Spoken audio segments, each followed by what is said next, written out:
Scott Lauber of the Boston Herald here at JetBlue Park, soggy JetBlue Park, where the Red Sox and St. Louis Cardinals were postponed by rain today. They got 5 innings in, and then the rain came down, and the game was called.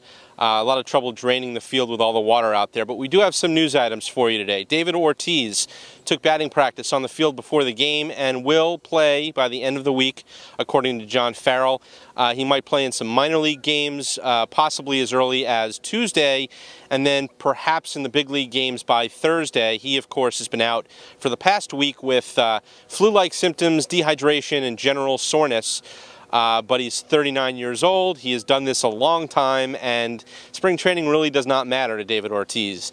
Think about 2 years ago. He didn't get a single at-bat in spring training and still hit 30 home runs.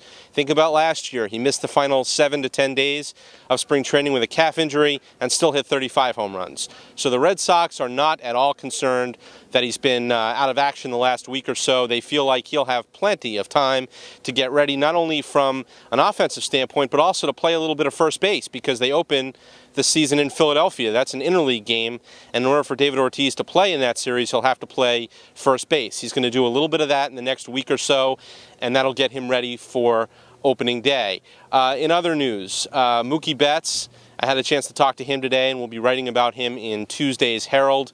He's having a great spring, as you all know, but he's not the first Red Sox prospect to have a great spring in recent memory. Of course, Jackie Bradley Jr.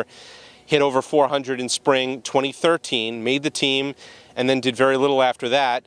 Mookie Betts is a completely different story. He played in the big leagues last year, got about 200 plate appearances, as a matter of fact, in the big leagues last year, and is a guy who has started just about every game he's played in spring training, which means he's facing Matt Harvey, Shelby Miller, Andrew Miller, good big league pitchers early in those games, and he's been getting hits off of them. So I think that's a little bit more of a telltale sign that he's really, truly having a good spring. It's not a mirage as it was more or less in 2013 with Jackie Bradley Jr. A couple of other little notes. Rick Porcello started today against the Cardinals, a very good Cardinals lineup, in fact. That included Matt Holliday, Yadier Molina, Jason Hayward, and a few of their other regulars, Matt Carpenter. He was pretty happy with his effort today. Felt like for the first time all spring he was throwing in sequence to batters, which means he wasn't thinking about, well, now I have to work on this pitch or now I have to work on that pitch. He was attacking the hitters the way he would during the season. And as spring training goes along, that's more or less what pitchers tend to do. And now tomorrow, the Red Sox will head across the state to Jupiter to face the Miami Marlins. A good number of them are going. A fair number are staying back. And Michael Silverman will have all the details on that game tomorrow in Jupiter. Until then, I'm Scott Lauber here at JetBlue Park. Have a good day.